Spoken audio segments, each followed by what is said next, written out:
is up 150 points, that is 0.4%. The S&P 500 is up 0.2%. The Nasdaq is down 2.0%. And the yield on the 10-year Treasury is 4.220%. Intel Core and Israeli contract chipmaker Tower Semiconductors have mutually agreed to walk away from their proposed $5.4 billion merger deal. That's after they couldn't get regulatory approval from China. Intel stock is down 0.6%.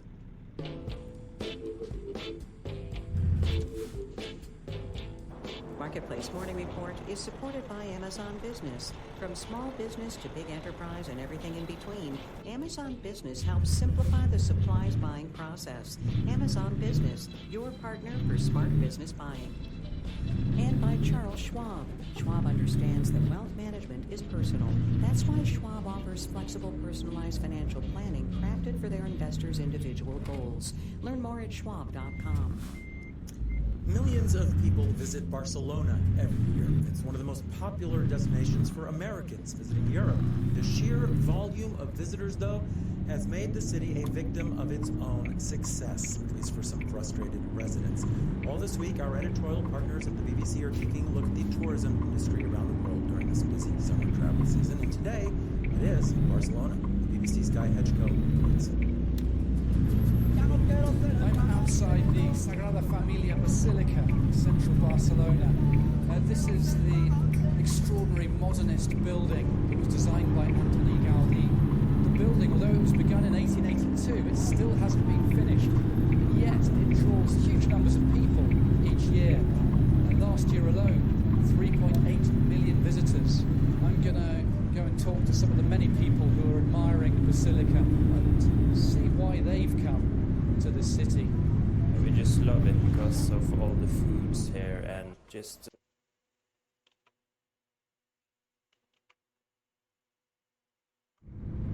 and the history of the town is very nice. But not everyone is as enthusiastic about Barcelona's status as a tourist hub. This was a protest by local residents who are increasingly concerned at how the 10 million or so annual visitors to Barcelona are impacting their city. Vera Mariné is president of the FAVB Federation of Barcelona Neighbours Associations. They say that living in central Barcelona has become expensive, uncomfortable, and virtually impossible. En temas de alquiler, por ejemplo, es muchísimo más rendible alquilar a un turista. It's much more profitable to rent your property to a tourist for 1,500 euros per week, which is the going rate. But a resident can't pay that much for an apartment. There are a lot of residents from this area who had to leave their homes because of the noise, because the small businesses have gone and because prices have risen. But those in the industry, like Manel Casals, the Director General of the Barcelona Hotels Association, are keen to keep visitor numbers up. Tourism represents around 14% of the city's GDP. The cultural exchange that tourism represents is also very important for us. Politicians have been seeking to curb tourism in recent years.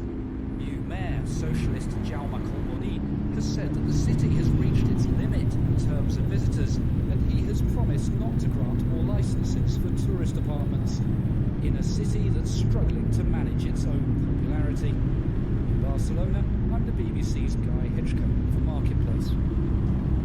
Our producers are James Graham, Ollie Dalbert Hansen, Elizabeth Hodson, Ariana Rosas, Alex Schroeder, and Erica Soderstrom. Our senior producer is Meredith Gerritsen.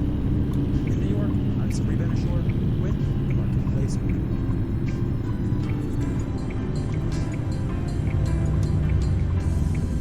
From 8 p.m., American Public. 8:59, this is News 88.7. Good morning. Fire watch, heat advisory. It's August 100 for the high. Tonight's low 78. Triple digits going into Sunday. Slight chance of rain, better chance midweek next week as some activity is going to be happening in the Gulf. Update you on that 82 Lake Conroe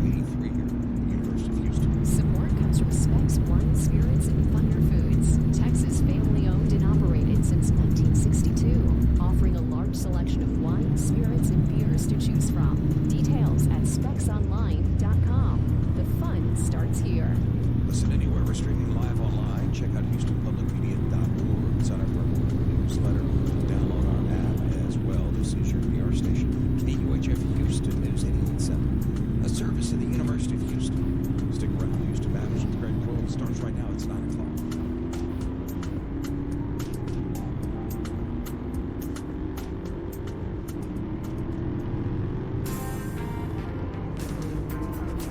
Could the racketeering charges against former President Donald Trump not just affect next year's presidential race, but also this year's local and state elections? I'm Craig Cohen. Today on Houston Matters, we contemplate that and discuss other developments in politics in this week's political roundup. Today with the University of Houston's Renee Cross, Mark Jones from Rice University. Also this hour, News 88.7's politics and government reporter Andrew Schneider joins us in studio with a mid-year update on stories he's been working on in 2023.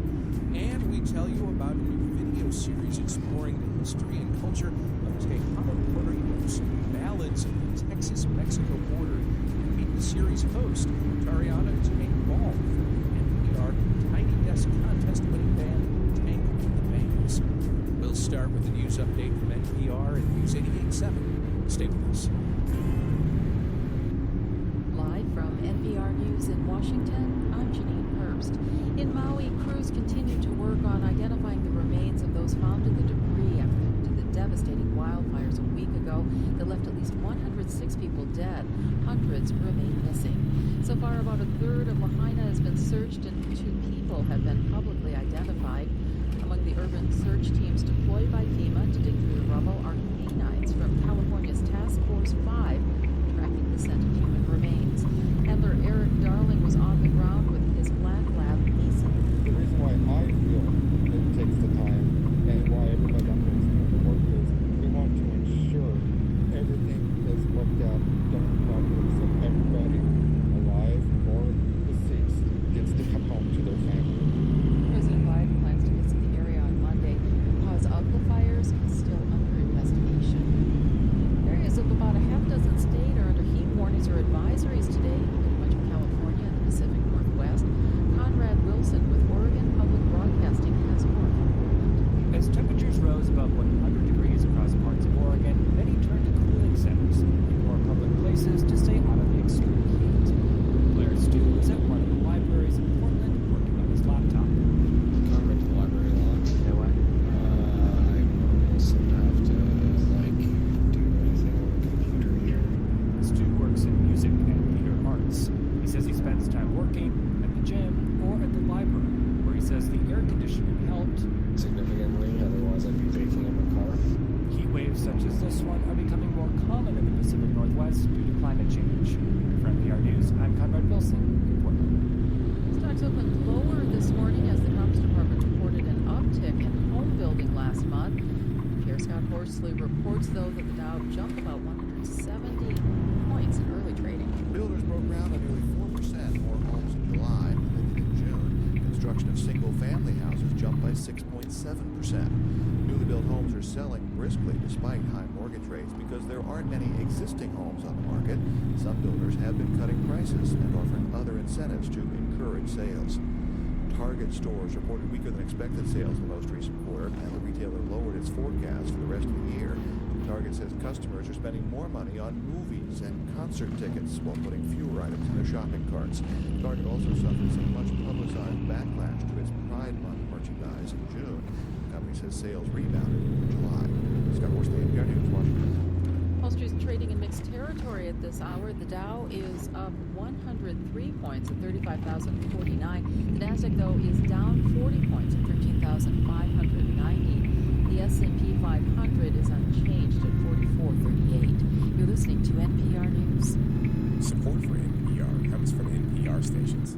Other contributors include the estate of Joan B. Kroc, whose bequest serves as an enduring investment in the future of public radio and seeks to help NPR be the model for high-quality journalism in the 21st century. And the Annie E. Casey Foundation. Live from News 88.7 in Houston, I'm Dan Garrett. Jurors will go back to work today in the third capital murder trial of A.J. Armstrong Jr. The first jury was deadlocked and a mistrial was declared during the second one. This time, the focus was on blood evidence that wasn't introduced in the previous trials. Armstrong's attorneys filed a federal lawsuit late yesterday alleging the blood evidence was planted by police. Stay here. We're going to have continuing coverage all day on News 88.7. Meanwhile, local health officials say they've seen a significant uptick in COVID cases as a result of current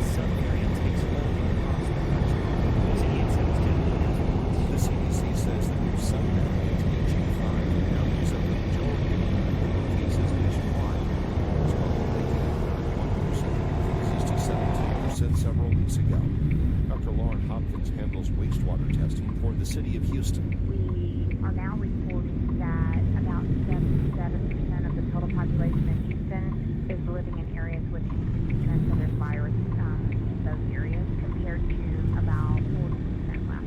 Pumpkin says the viral load in the wastewater is higher now than it was in the summer of 2020, a few months after the start of the pandemic.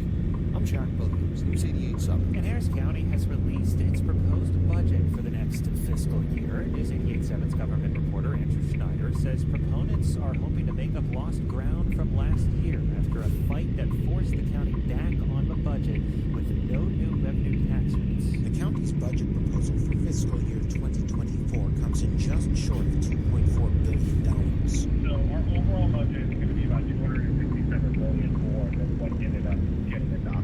Budget Director Daniel Ramos says the budget will include about $57 million to pay for cost of living increases for civilian employees. He says county wages have fallen relative to neighboring jurisdictions in recent years. In that 3.5 fiscal years, civilian employees' salaries only went up 2.2%, where there are jurisdictions that gave 5% in a single year during that time period. Nearly two-thirds of the proposed budget would go towards justice and safety. I'm Andrew Schneider, News 88.7. Andrew's coming up later this hour here on Houston Matters. I'm Matt Harem, News 88.7. This is Houston Matters. I'm Craig Cohen. Good morning. Lots of political stuff to talk about this hour. Also later, maybe the most public broadcasting thing you've heard in a spell about music featured in a PBS digital series produced in association with Houston Public Media and hosted by the lead singer of an NPR Tiny Desk contest. That's a trifecta. We start, though, with, yes, lots and lots and lots to talk about in this week's political roundup, and we begin with the temporary block of a state law set to go into effect September 1st that affects Harris County and only Harris County. You may have caught our Andrew Schneider's in-depth report on it earlier on Morning Edition, and if not, no worries. We will do the broad strokes now, then we will talk more about it with Andrew in-depth later in the hour. Here's the short version. SB 1750 requires Harris County to eliminate its appointed elections administrator office and return the overseeing elections to the Texas elections offices. The judge granted an injunction that's been locked off and taken effect. The acting Texas Attorney General's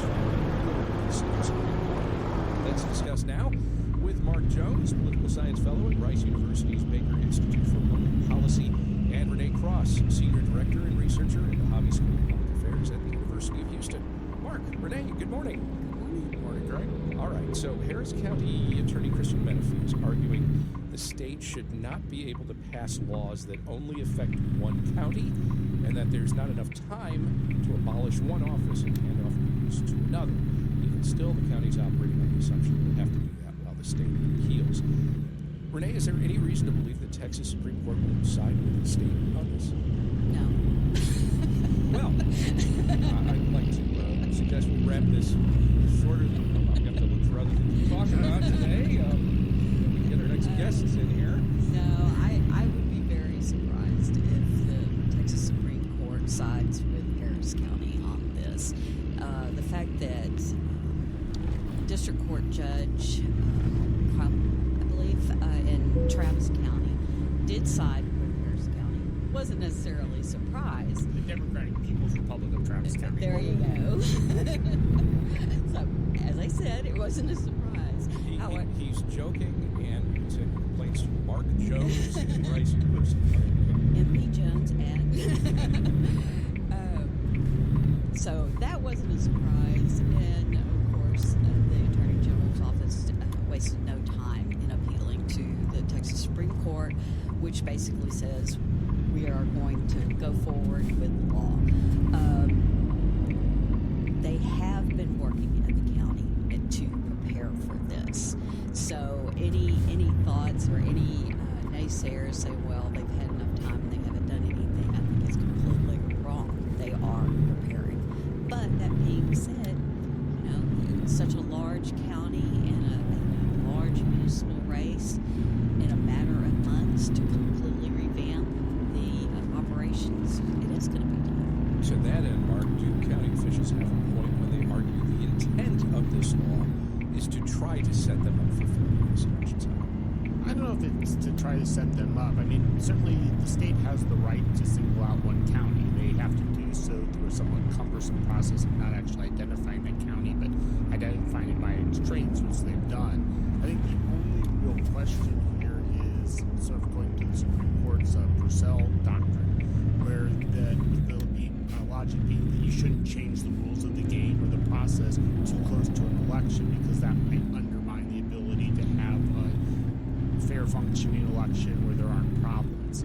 I don't know if that would apply in this case, in particular because of the time length, but that would be the argument that you would probably use. I guess the argument on the one hand is, well, we passed the law in May, and we are preparing for it, as you were just suggesting, okay? The other argument would be, but the law doesn't take effect until September 1st, and that's really only a couple of months away from an election. Should any law that changes the processes so drastically for any municipality or county for one election, should such a law maybe indicate that it goes into effect in the following election cycle, or something where there's a window, a period of time to make it happen? Well, the problem is you really don't have a good window, because we're going to jump from the mayoral elections in November and December to the primaries in March and May to the general election in November. But I think if we're going to make an argument and say that they still haven't had enough time to fully make the transition, and that could have a negative or adverse effect on the holding of elections in November. One other technicality there is that's really only would apply to the constitutional amendment elections, not so much the mayoral election, because the city of Houston is contracting with Harris County. They could actually run the election on their own. Of course, they wouldn't have the capacity to do so. The other counter would be that fewer people show up for local elections. And so if you're going to make a change, it might as well be one where it's not with a presidential race and a Senate race and all these other things that draw a lot more voters out and really pressure whoever's overseeing the elections. I think that's a good point, because even though we may be excited about a mayoral election, I don't know that the majority of Houston voters are. So if you're going to try to ease into it, perhaps November is the best time. We will come back to the mayor's race and other local election stuff, and we're also going to have much more on this particular court fight later in the hour when we talk with News 88.7's Andy Schreiber. And also, again, read his detailed reporting on it right now at HoustonPublicMedia.org. But let's turn for the moment to national politics and the racketeering indictment brought this week in Georgia against former President Donald Trump and a number of others for their alleged efforts to get the results of the November 2020 presidential election in that state overturned. First, I'm going to kind of keep this a little open-ended for you. What interests you? What surprises you? What do you make of these indictments? Whatever you want to say about it. And then I want to drill down more to the local question here. Well, I think one aspect of it is it's the fourth time. So we're starting to get used to it, which is a strange situation where you're getting used to a former president of the United States and presidential candidate being indicted and then indicted and indicted and indicted again. I think what's interesting here at the Georgia level, for me at least, are two things. One, it's an interesting case using the RICO statute, which was originally designed for organized crime, ensnaring both Donald Trump as well as Rudy Giuliani and a whole host of other individuals. And it's a state-level offense charges. In some ways, mirror the Jack Smith federal charges. And from a ability, we're still undecided if Donald Trump can pardon himself or not for the federal charges, but there's no way he can pardon himself for these state charges, so that becomes more serious. But a lot of it is just this. I think we're at a point now where it's already baked into everyone's opinion that every indictment that occurs has little effect on overall politics, because we're just used to the fact that Trump is an indicted person, and from one side he committed multiple crimes, and this is more evidence of it. The other side doesn't seem to care. Well, before you chime in, Renee, I just want to stress this moment. So what you're saying is we have reached the stage of presidential indictment fatigue. I believe so. Okay, Renee. Okay, here's a number to support that. Across the four cases, Trump has 91 felony charges. 91. Okay, so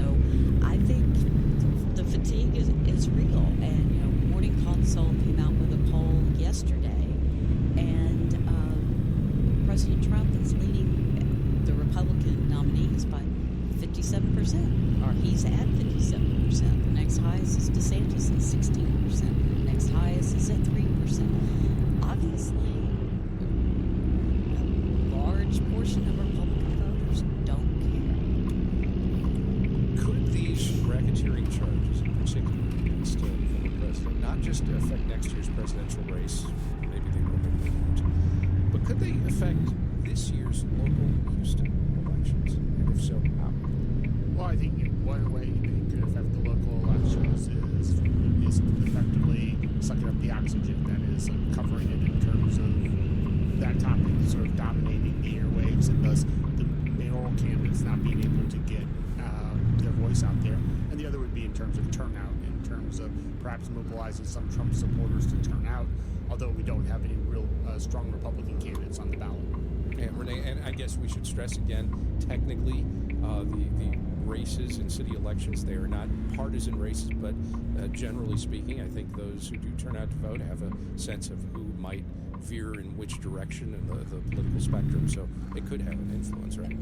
Absolutely, and I do think that it could serve as a motivator, and especially if this indeed will be a low turnout election, whatever little boost the other side or the other candidates could get is well warranted. Now, the kicker here, though, is that by some accounts or by some definitions, the leading Republican favorite is Democrat. So, we'll have to see how that all plays out. This could be an interesting question. I say to two people who do a lot of public opinion polls, whether or not Houston voters are more or less motivated to head to the polls this November because of what's happening in the political discourse. Well, I think to a certain extent that can have a negative effect because people just say, it's politics and look what's going on out there, and I just don't know. Yeah, it could happen multiple ways. It could mobilize some people, it could demobilize other people. A lot will depend on what the coverage is like of the multiple indictments right when we start to get the latter half of October with early voting and up to Election Day. If there's a lot of Trump coverage blanketing the media, that probably will have an adverse effect. If, on the other hand, we're in a lull in the Trump storm, maybe we'll see essentially the mayoral election begin to flourish. Well, how about we do our part and we'll set aside the indictments against the former president and talk about a number of other things that are going on in local, state, and national politics in our regular Wednesday political roundup. Up next, a late entrant to the Houston mayor's race and how much endorsements matter in local races. More ahead with the University of Houston's Renee Cross and Rice University's Mark Jones. Stay with us as Houston Matters continues.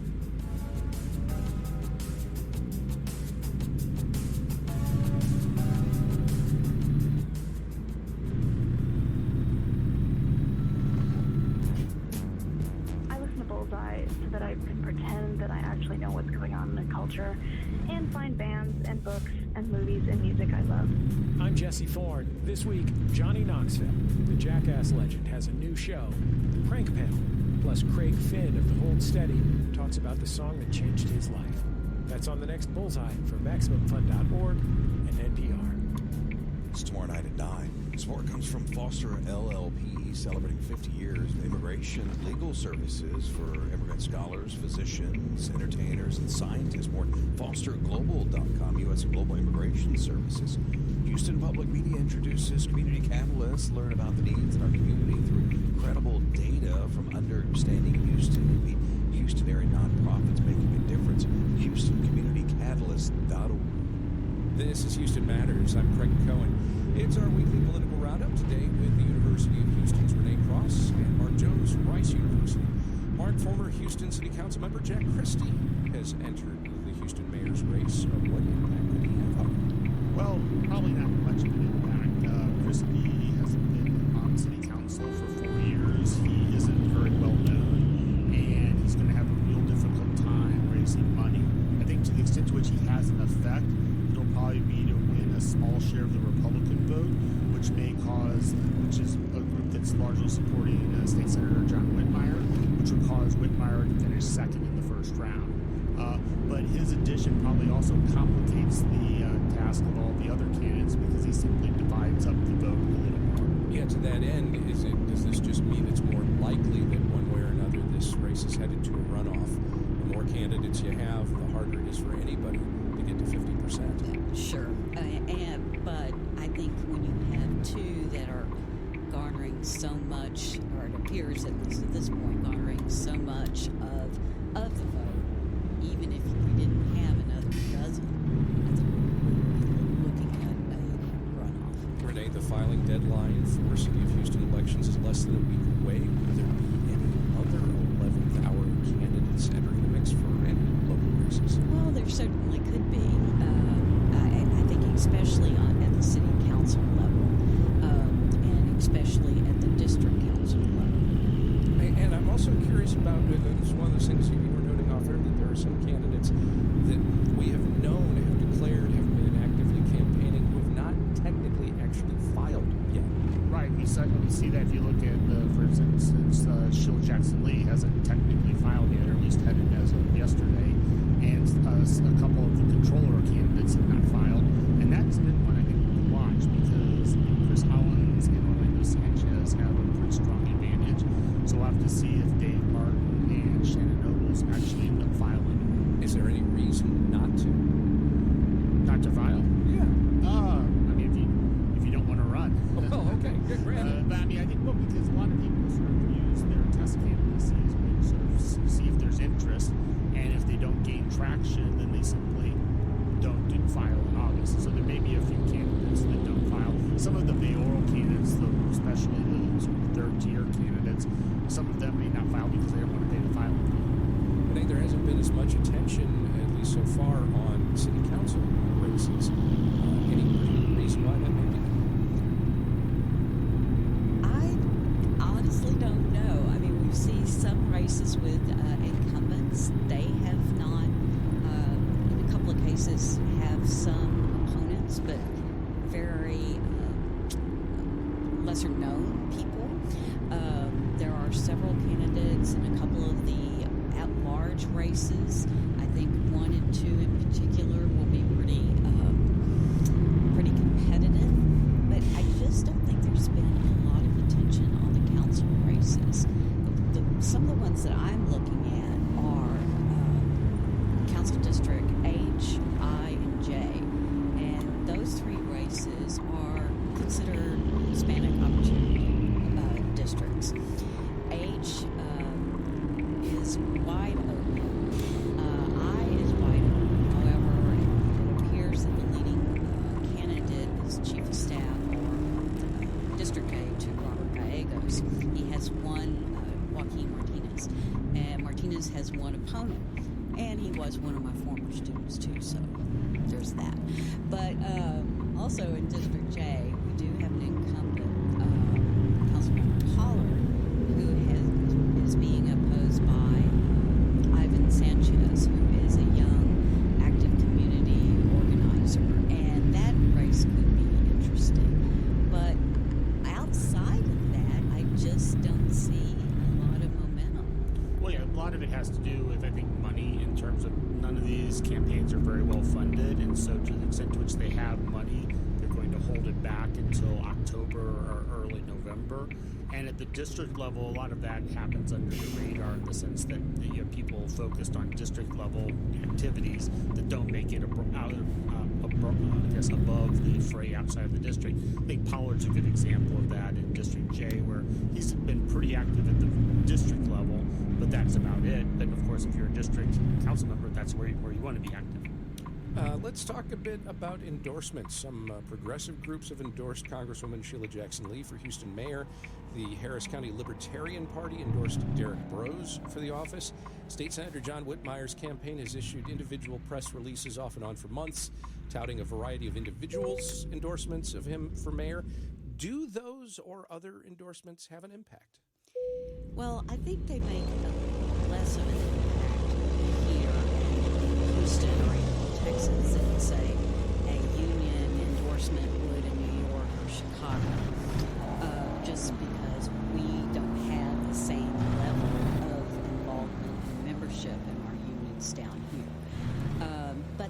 we said, again, if it's a close race and it's a low participation rate, then every little bit helps. And it's not just the members voting.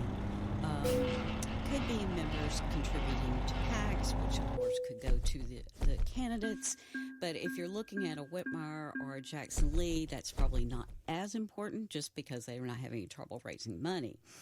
But I think the one area that these endorsements by these groups could help is if those groups are